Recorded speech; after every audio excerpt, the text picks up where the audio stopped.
Namaskar. Today we will be continuing with the next session on consumer needs and motivation, emotions and moods, and consumer involvement. If we look at this module 6 and recall, we are actually doing the first topic, which is 6.1, and in this topic we are supposed to be talking about needs, motivations, emotions, moods, and involvement. In the previous two sessions we have spoken about the meaning of consumer needs and motivation, the nature and diversity.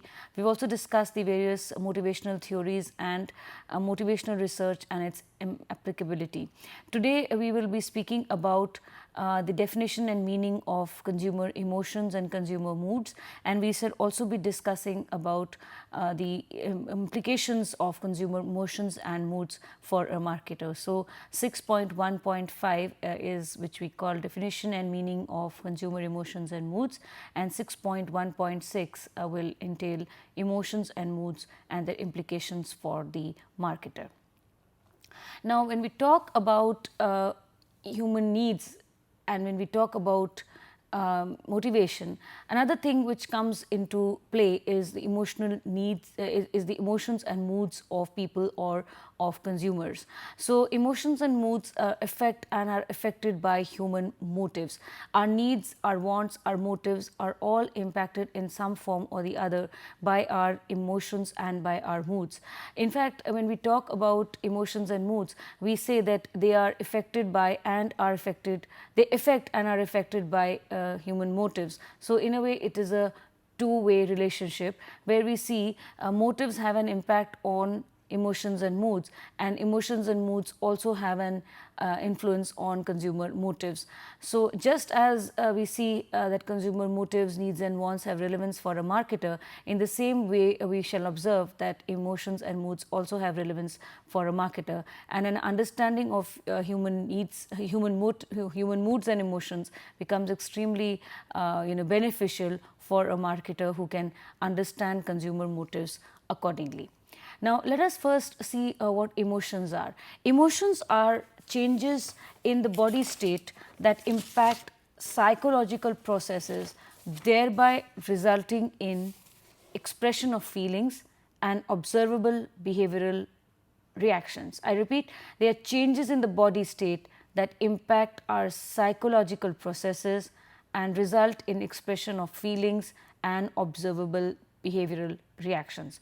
So basically they are a change in our physical body state which will have an impact on our psychological processes in terms of motives, needs, learning, personality, self-concept, self-image, attitudes, the communication, etc., and they will just affect and result in an expression of feelings in the form of reactions or in the form of behavior which is observable. So we can basically say that they are changes in the body state which lead to changes in the psychological processes which ultimately impact our impact the feeling of expressions and result in observable reactions by the body. So whatever we feel basically is going to reflect in some form or the other, is going to manifest in the form of a behavior, it is going to manifest in the form of an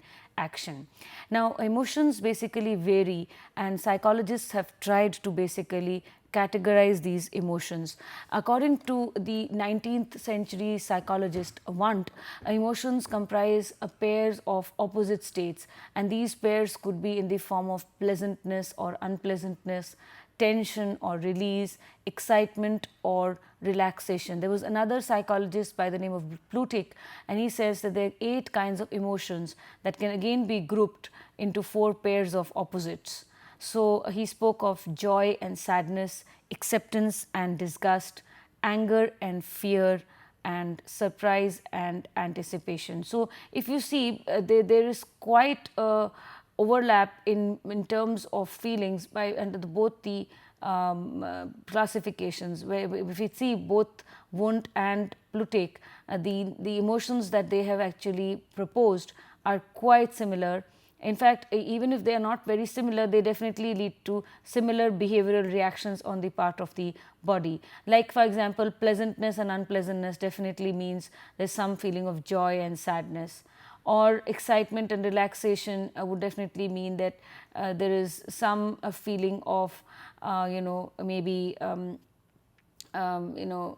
some feeling of surprise, some feeling of anticipation, or some feeling of joy and sadness. So we have these two classifications where the varied motives have been the varied emotional states have been categorized either into a classification of 3 pairs or a classification of 8 pairs, if is 4 pairs. So if we see this, we can say that emotions are either positive or negative. They will either lead to feelings of happiness or unhappiness, feelings of pleasure or displeasure, comfort or discomfort. And so we can see all of these basically are changes in our body state, which will have an impact on the psychological processes, which will therefore have an impact on the feelings and have a result on the observable body reactions. Now, the term emotion has been defined variedly, and there is lack of consensus on the definition because of the very nature and because of the very characteristics of emotions. Emotions are personal states, they are very private, they are very subjective, and a body, it's basically a bodily state that could change differently in response to changes in the environment. It could vary within people or across people, and would get reflected in a psychological arousal. So while some emotions are very clear and very conscious and very active, others remain as very unclear, or they are very abstract and they remain at the subconscious level. So whatever be the emotions, they are either in the form of like, dislike, happiness, unhappiness, feelings of pleasure, displeasure, and because because they are very abstract in nature, coming to a definition which is a universally applied and a well accepted definition becomes difficult. Nevertheless, we say that they are personal states, very subjective. Some of the emotions are they are clear, they are conscious and absolutely active. On the other hand, they are emotions which are inactive or which are unclear or which lie in the subconscious level. And it's a bodily state that could change across people, across situations in the same person, and will get reflected in some kind of in some kind of a psychological arousal. Now, moving further, we can say that emotions can be slight or intense, and they can either exist for a long time or for short periods of time. They basically bear a two-way relationship with motivational states and with cognitive processing capabilities and capacities. Because they exist in pairs as opposites, emotions basically tend to replace one another. Now, we will talk a little bit more about this right now. We say that emotions could either be slight or intense, and they could either remain within us for short periods of time or for longer periods of time. Now, it's an emotion, it's a feeling which we all go through, which can be something which is very short term, happens instantaneously, and then kind of changes in a short period of time. So it's a very slight emotion that is being displayed, or it could be something which is very long drawn and remains within us for a considerable amount of time. It is something which is very intense, and we remain in such emotional states for a longer period of time. Now, because they exist in opposites, as we just said, these opposites could be in the form of pleasantness or unpleasantness, tension or ease, release, excitement or relaxation, or it could be in the form of joy and sadness, acceptance and disgust, anger and fear, or surprise and anticipation. So, because they basically exist in opposites, they often replace one another. So, one gets replaced by the other, either in a short duration or in a short span of time when the emotion is slight, or it could happen over a longer period of time. It could take some time for the emotional state to be replaced by another, and in such case the emotion would said to be long term and intense. Now, it bears a two-way relationship with motivational states and cognitive processing capabilities and capacities. What we mean here is that depending upon our emotions, the need, want, action and satisfaction chain will have a major effect. So, if we are in a positive mood, positive emotional state, we are happy about something, there is pleasure, there is happiness, there is joy. In that case, the motivational state will be much different in terms of the need, want, action, satisfaction chain.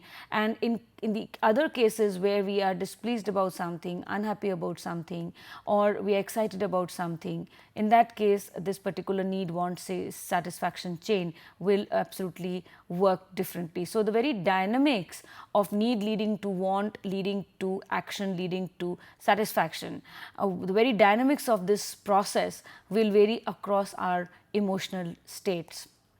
So, this means that our emotions, whether slight or intense, for a short period of time, for a long period of time, will have a relationship with our motivational states.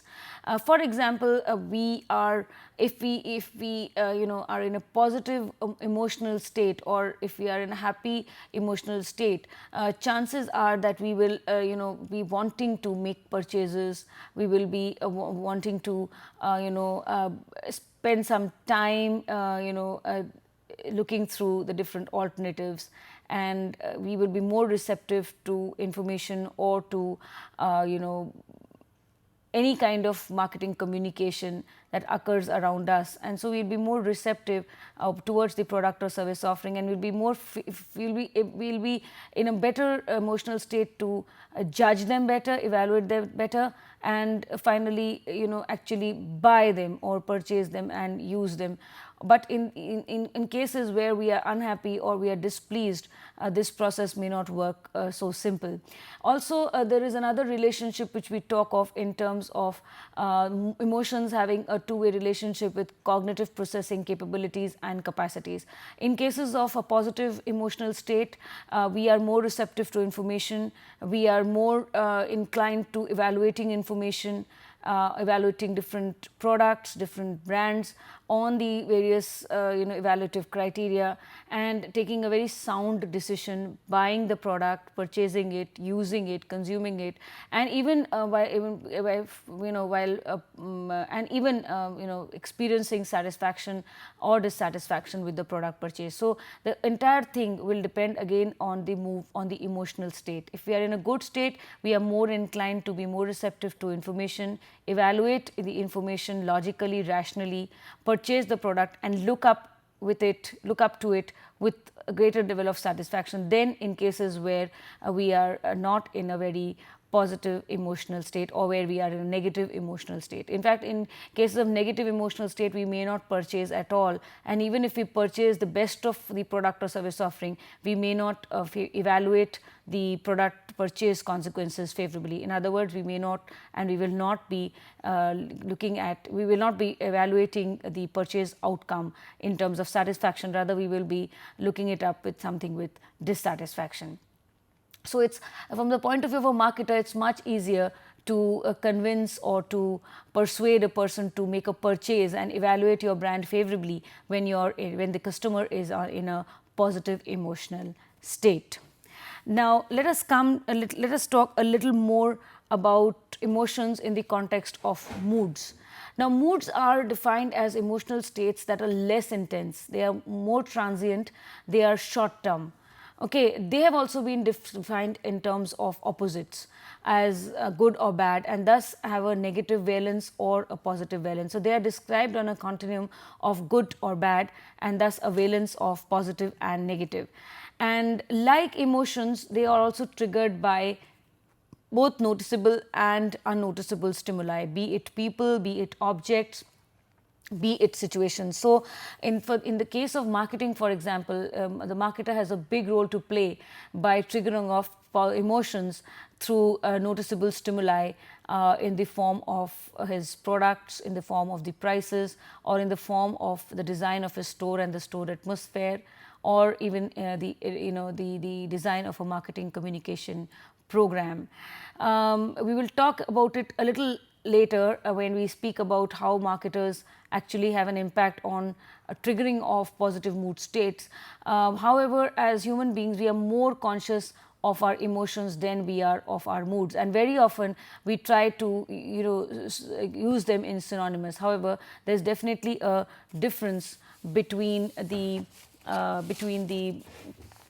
mood state and an emotion. Emotions are more long drawn, they are more intense. Moods, on the other hand, are more transient, they are lesser intense and short term. But nevertheless, we are more aware of our emotions than we are of our mood states. What may put on or put off moods is not always clear. Suddenly you are in a happy mood, you're in a happy emotional state, a pleasurable emotional state, and suddenly your mood may just get off or switched off to something very negative. So moods could happen suddenly, and what puts on moods or puts off moods is something which is not very clear. Similar to emotions, moods are also inferred by our body gestures, by our language, and by our physical behavior. So just as we infer emotional states with body language and with our behavior, similarly we can also infer infer the mood states with our body language, with our gesture, and with our behavior. Now, talking about emotions and moods in consumer behavior, when emotions actually relate to a product or a company or its brands or its marketing strategy or its marketing program or any of its 4 Ps, it is basically related to consumer emotions. So, whenever emotions relate to either a company or a product or a service offering or a brand or the marketing strategy of a company or the marketing program of a company in the form of the 4 Ps, either the product, the service, or the price, the place, or promotion. Whenever emotions pertain to any of these, it is basically referred to as consumer emotion. So these emotions towards the product or service offering, towards the brand, or towards the 4 Ps can actually be positive or negative. They can either bring about feelings of pleasure or discomfort, joy or sadness, anxiety or relaxation, and these can basically either last for a long period of time or for a very short and transient period of time. On the other hand, when they are specific to a marketing stimuli and last for a short period of time, they are referred to as moods. So when they are very, very specific to a marketing stimuli, which could again either be the brand itself, or it could be the price or the place where it is being sold or the advertisement, it is referred to as a mood. So emotions are much broader. They pertain to everything about a company, the brand, the marketing strategy, or the marketing mix. But moods are something which are very specific to the marketing stimuli only. So it could either be just the product or the price or the store or the advertisement. Any and all of these could actually have an impact on the mood state. Now, let us now discuss the implications of emotions and moods for a marketer. I just said a little while ago that whenever we are in a positive state of mind, the purchase decision process and the dynamics involved in terms of both psychographic components and sociological influences are going to be very different than what a person is when he is in a negative emotional state. So positive emotional states means a person is more receptive to he is able to identify his need. 2, he is more receptive to product or service offerings. 3, he is more receptive to any and all communication or any and all information about these product or services. He is more keen on evaluating the product or service offerings in a better manner. He is also ready or willing to accept both product and positive and negative features about the product or service offering. So he's in a more logical, more rational state of mind. He is more likely to be favorably evaluating your product or service offering because he's in a good mood state. Okay, chances of purchase are going to be much higher. Chances of his favoring the outcome of the purchase favorably, that is in terms of satisfaction, are also going to be higher. Now, this is going to be exactly the opposite when he is in a negative emotional state or in a negative mood state. He will not be interested in a purchase. He will not want to hear much about, he will not put in effort to gather information or to comprehend information. He will not be, he'll be more, the decisions which are taken by him will be more drawn by emotions than by rationality or logic. And once if at all he purchases the product offering, the valuation of the same may not always be logical or rational, and it may also be faulty in terms of satisfaction or dissatisfaction. He may in most cases he will evaluate the outcome unfavorably because he is unhappy about other things around him. So, this is important for a marketer, because the marketer has to understand that what he has to do is to develop positive mood states, positive emotional states, by triggering them off through a large number of noticeable and unnoticeable stimuli, which we will just discuss in a short while from now. So, emotions are feelings that basically arise from deep rooted and value laden beliefs. As consumers, we experience pleasantness or unpleasantness. We experience feelings of positiveness or negative feelings towards product or service offerings. Now, most of these reactions are based on our beliefs, which in turn result from our motives, from our learning and cognition, from our experiences, from the socialization processes, etc. So, now we, to explain this further, we as consumers, as human beings or as consumers, we experience feelings of good or bad, positive or negative towards a product or service offering or towards a brand.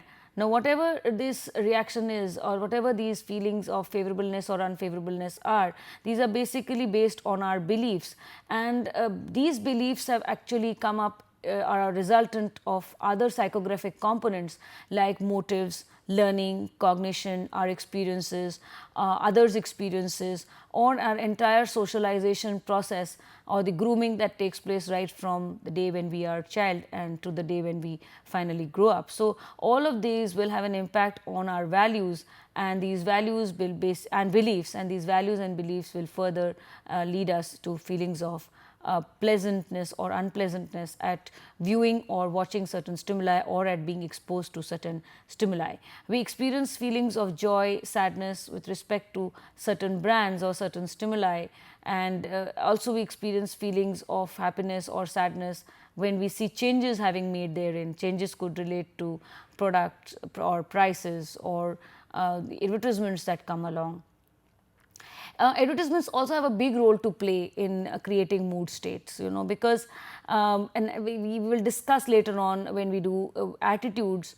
We will see that attitude towards the ad leads to an attitude towards the brand, and they are all a feel factor, a good feel factor. So, if you feel good towards an advertisement, it leads you into a positive mood state, and you feel very positive towards the brand as well. So, attitude towards the ad leads to attitude towards the brand, and you begin to look at it very favorably if the advertisement has been able to create a positive mood state in you.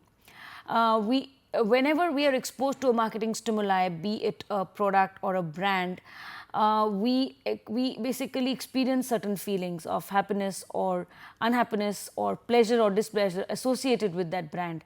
Now, all this is basically again going to be based on our values, on our beliefs, which we have basically obtained either from our grooming process or from our learnings, our experiences, our cognition, our needs, our wants, our motives, or our attitudes. So, all of this is going to basically have an impact upon our mood states or our emotional states at being exposed to a marketing stimuli, be it a brand or a price. Some of us are very happy when we see a product being used by our grandmother and by our mother. For example, if my grandmother uses a Nivea cream and she has been using the cream all her life, And you know, whenever I see a Nivea cream in the store, I just get reminded of her, and because I like her and because you know, I get reminded of her, I feel I have a very happy feeling or a very pleasurable emotional state at having been exposed to a Nivea cream, you know, a bottle or a, you know. So basically it leads to a feeling of pleasure based on our happy memories, or based on our experiences, or based on our likes and dislikes. So on the other hand, similarly, many of us get very excited when we look at certain rebates or discounts having been offered by certain stores.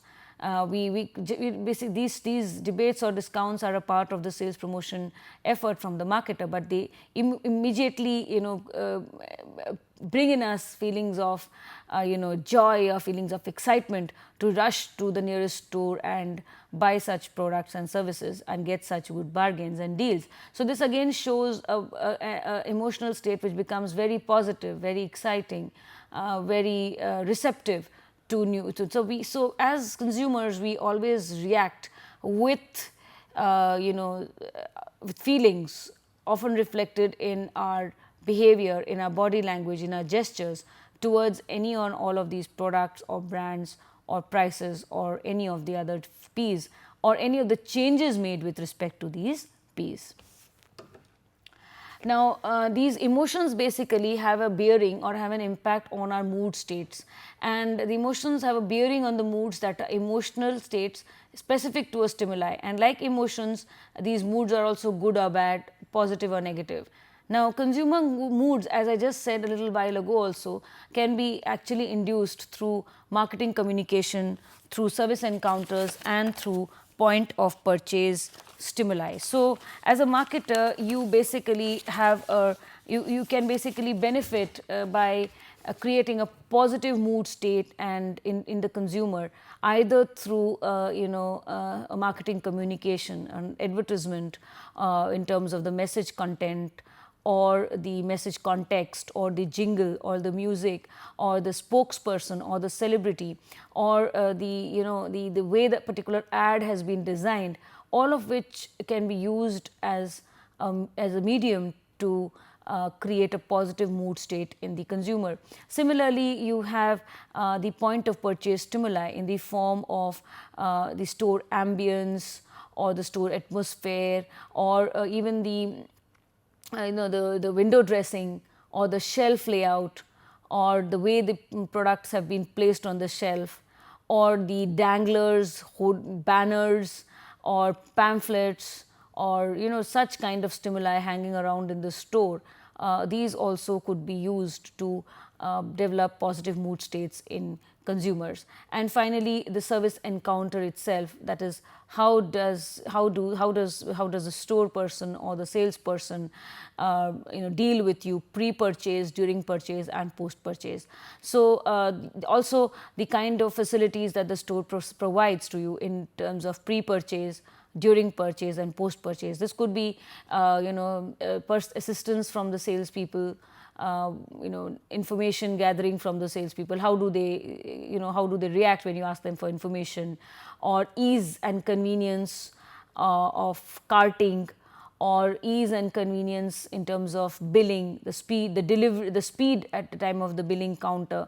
All of these act as, you know, something which can lead to positive mood states.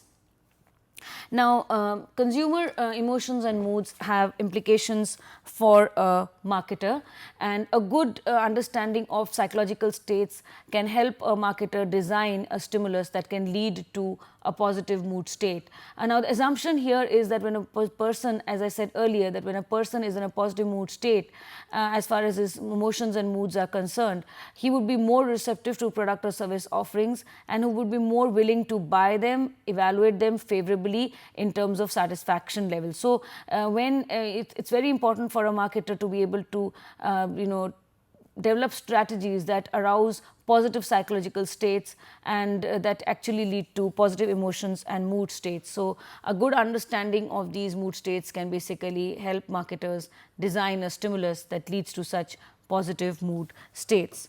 the study of emotions or the study of moods can be useful for a marketer in a few ways. We will discuss these ways now. The first is an understanding of the subject on emotions and moods can help the marketer in triggering positive mood states and positive emotional states and pleasant receptive mood states amongst consumers. So, an understanding of this of consumer emotions and moods can help him trigger off positive emotional states or pleasant receptive mood states amongst consumers. So, how can he do that? One, he can basically go in for a positioning strategy or an appeal that basically dovetails perfectly or fits in perfectly with the need or the motive that and can make the consumer more receptive to the product or service offering. So, what he has to first do is identify the need or the want, and then position his product accordingly so that it dovetails perfectly with the need or motive of the consumer, and he becomes more receptive to the product or service offering. So, this is the first thing which he can do. He can also trigger off emotional states and pleasant receptive moods by designing of the 4 Ps. Let's talk in terms of aesthetics, attractive design, good looks, color, style. All of these arouse emotions, all of these arouse mood states. This is especially in terms of the first P, which is product. So, the way a product is designed, the aesthetics, the appeal, the attractiveness of the packaging, the good looks, the color, all of this can lead to a positive mood.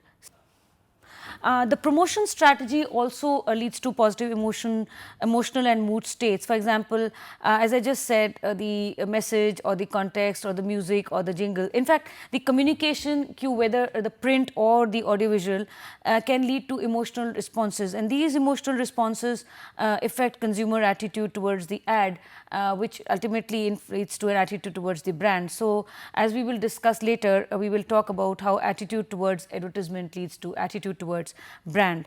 So, if the information cue leads to feelings of happiness or joy or pleasure, the consumer will be more inclined to go in for the purchase of the product or the brand offering. So, advertisements could be thus designed which actually lead to positive emotional mood states and pleasant receptive moods amongst consumers.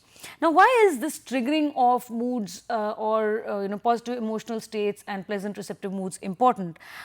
Because it is this trigger, or it is because of arousal of such psychological states that moves a person towards action. So, it is this, why is this trigger important? This trigger is important because it is because arousal of such psychological states moves a person towards an action.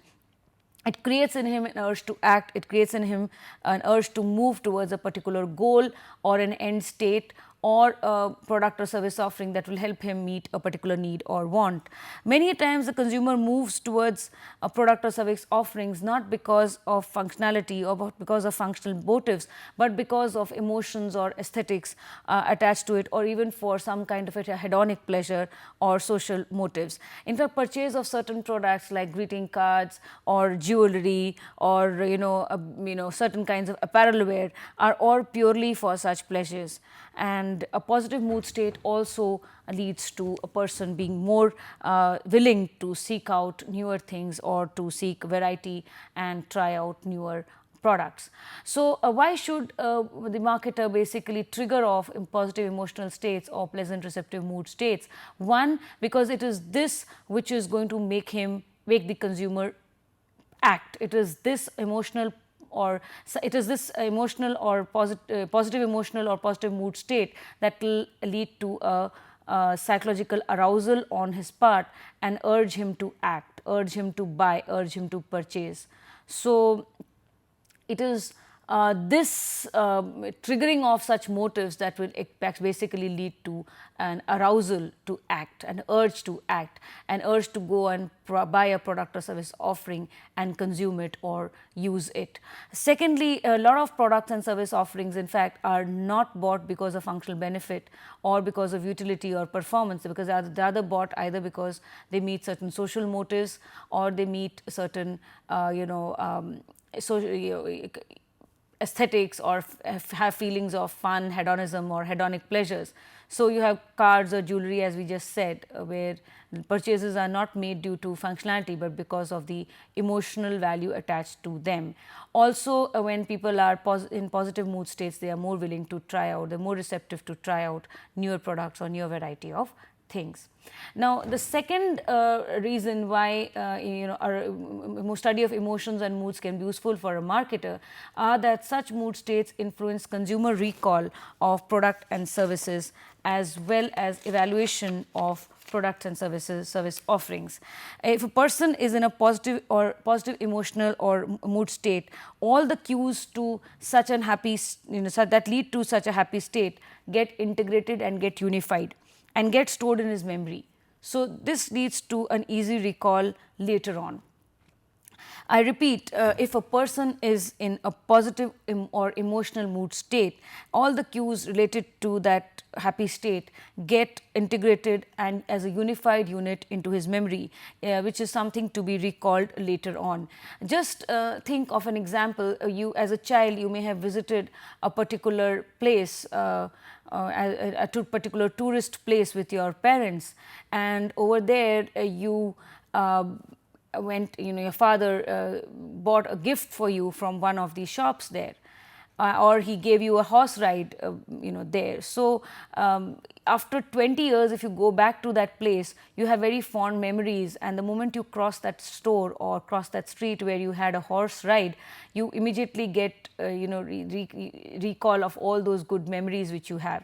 This is not only true of good memories, it could also be true of bad memories. So, anything either good or bad will get stored into your memory as a unified whole for easy recall later on. So, a positive mood state basically leads to consumer recall of products and mood states. On the other hand, a negative mood states also leads to recall. So, the marketer's job is to create positive mood states, so that the consumer recall and resultant evaluation is going to be positive. A happy and pleasurable shopping experience at a store leads to store loyalty. So, when a person passes by such a store, he recalls the pleasurable experience and gets inclined towards entering that particular store and buying something which, even if he did not intend shopping. In fact, a lot of times impulse purchases happen in this manner, because you get reminded of certain good experiences which are stored in your memory with respect to the store or the dealer or the products which you bought from such a store. Similar reactions goes down our memory lane, and we get nostalgic about buying certain products and services, just as I gave you the example of a gift that your father purchased for you many years ago, or a horse ride which you got when you visited a hill station like Darjeeling. And so, you get reminded of those things, and the people then prefer buying or doing the same thing. You'll either want to buy something from the same store, or you probably want to give your son or daughter also a similar horse ride, just as the way your father had given you. So, emotions and mood states lead to consumer recall of products and services, as well as evaluation of such products and services. People get nostalgic, people want to if it's a positive, if it's a good memory, happy memory, then people like to repeat those. On the other hand, if memories bring sadness or gloom, then they would try to avoid such product or services or such.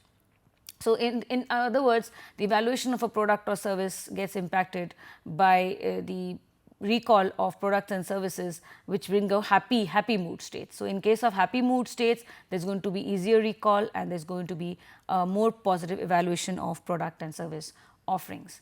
Third, triggering off of positive emotional states and pleasant receptive moods amongst consumers also benefits marketers during post-purchase evaluation by the former. As I just told you, when a person is in a positive mood state, neither is he only receptive towards a product or service offering or about information about a product or service offering, but he is more tolerant.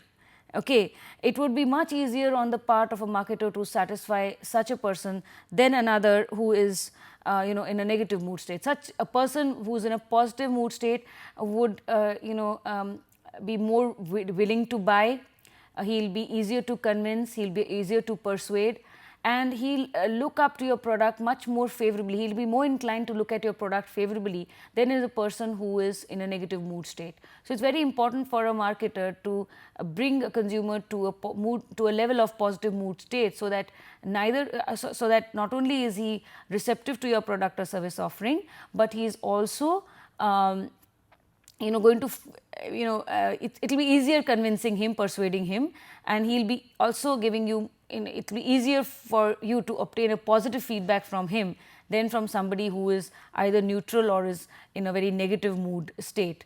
So the manner in which a person will evaluate a product or service offering when he is in a positive mood state is going to be more favorable than when he is not. Also, one, more receptive to product or service offering.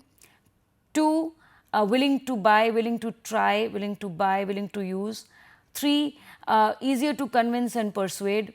Four, he is going to evaluate your product or brand offering more favorably. And five, it will be much more easier to satisfy him than satisfy a consumer who is not in a very happy state of mind, or he is not very positive or in terms of emotions and or moods. Feelings of joy, happiness, pleasant surprises are more likely to result in satisfaction. Feeling of sadness, unhappiness or distress are more likely to result in dissatisfaction.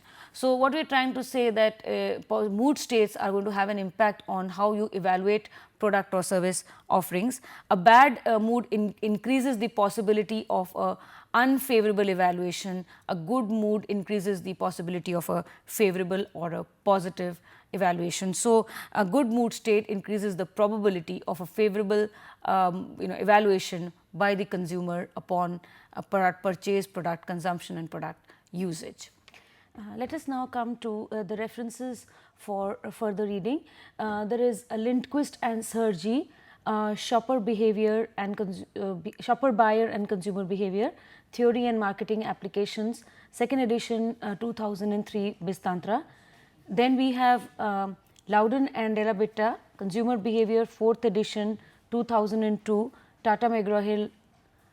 Then we have Peter and Olson, Consumer Behavior and Marketing Strategy, 7th edition, 2005, McGraw-Hill. Schiffman and Kanu, Consumer Behavior, 8th edition, 2004, Prentice Hall. And Wells and Prinsky, Consumer Behavior, 1996, John Wiley. Now, let us come to some frequently asked questions. The first question that can be asked is define emotions and mood. So, you basically have to define what emotions are and what moods are and how they relate to each other. While emotions are value-laden beliefs and something which is long term change in the psychological state, which brings about changes in our bodily state, in our body language, in our gestures and the like. So, moods are something which are more short term and transient. Emotions are longer lasting. Then the second question which can be asked is explain how do emotions and moods impact consumer behavior. So, we have seen that how pre-purchase, during purchase and post-purchase both emotions and moods can have an impact on consumer behavior, and we have seen how they are relevant and how the marketer can use them to his advantage. So, these are the two frequent questions which you can be asked from this particular session. Now, let us come to a self-evaluation test or a quiz. So, we start with section A, which is true and false. So, because they exist in pairs as opposites, emotions tend to replace one another. This particular statement is a true statement. Yes, because they exist in pairs as opposites, emotions tend to replace one another. The second, true false, moods are defined as emotional states that are less intense and short term than emotions. Yes, this is again a true statement. Moods are lesser intense, they are more transient and they are short term when compared to emotions. Question number 3, human beings are more aware and conscious of moods than they are of emotions. So, this particular statement is a false statement. Human beings are more aware and conscious of their emotions than they are of their moods. So, this is a false statement. Human beings are not aware and conscious of moods as much as they are of emotions. So, this is a false statement. Now, let us come to the fill in the blanks. 1. Dash are feelings that arise from deep rooted and value laden beliefs. So, emotions are feelings that arise from deep rooted and value laden beliefs. The answer to this fill in the blank is emotions. Emotions are feelings that arise from deep rooted and value laden beliefs. Then we have the second statement, when emotions pertain to a company, its brands, its marketing strategy and or the components of the marketing mix, it is referred to as dash emotions. So, when emotions pertain to a company, its brands, its marketing strategy and or components of the marketing mix, it is referred to as consumer emotion. So, the answer to this is consumer. Coming to some short questions. The first question, differentiate between emotions and moods. So, you will draw about a comparison between the two. Emotions are changes in the body state that impact psychological processes, thereby resulting in expression of feelings and observable behavioral reactions. On the other hand, moods are defined as emotional states that are less intense, transient and short term. Question number sorry, the second difference between the both of them is emotions comprise pairs of opposite states. They can be positive or negative, they can give happiness and pleasure or unhappiness and displeasure or discomfort. Similarly, moods here are also described on a continuum of good or bad, and thus they have a have a positive and negative valence. The third difference here, if we see, is that we as human beings are more aware of our emotions, we are more aware, we are more conscious of our emotions than we are of our moods. And coming to moods, we are less aware of our moods, they can suddenly put on and put off. So, these are the differences between emotions and moods. Now, coming to another short question, which is briefly explain the relationship between emotions and moods and consumer behavior. So, what is the difference between emotions and moods? How do we relate emotions and moods and consumer behavior? So, we have already discussed the difference between emotions and moods. Now, we will try to talk about the relationship between emotions and moods and consumer behavior. So, when emotions pertain to a company, its brand, its marketing strategy or its any of the components of the marketing mix, it is referred to as consumer emotion. And consumer emotions towards product or service offerings and the 4 Ps can be positive, can be negative, they can bring pleasure or displeasure, comfort or discomfort, they can last for a long period of time or for a short period of time. When they are specific to a particular stimuli and when it is something which is short term, we refer to them as moods. So, this is the difference between emotions and moods as far as the consumer behavior is concerned, or we can say this is the difference between consumer emotions and consumer moods, that they pertain to a product, a brand or a company or the marketing strategy or the 4 Ps, and it can be long term or short term. When it is specific to a stimuli and is short term, we refer to them as consumer moods. Consumer emotions and moods have implications for a marketer. Good understanding of these psychological states can help a marketer design a stimuli and lead to positive states. The assumption here is that when people or when consumers are in positive emotional states or they are on a positive state as far as their emotions and moods are concerned, they would be more receptive to a product or service or brand offering. They will be more receptive to the receiving information, processing it, comprehending it, retaining it, and then retrieval, and then that facilitates retrieval later on.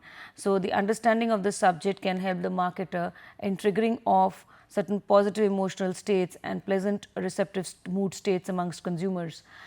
Emotions and mood states also influence the consumer recall of goods and services as well as the evaluation of goods and services.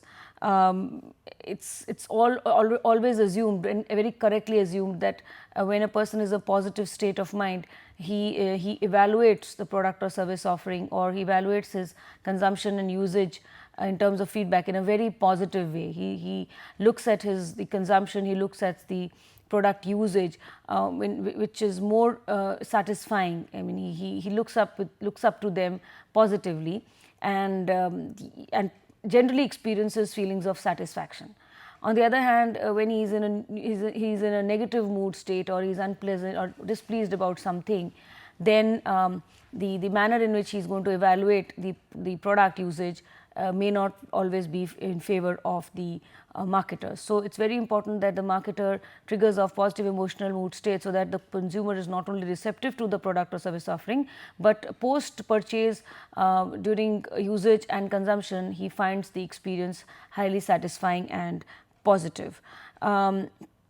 So, triggering positive emotional states and pleasant receptive mood states amongst consumers benefits marketers during the post purchase evaluation by the consumer. So, this brings us to an end of this particular session on emotions and moods. We shall be continuing with the next topic on consumer motivation, emotions and moods, and consumer involvement in the next session. Thank you.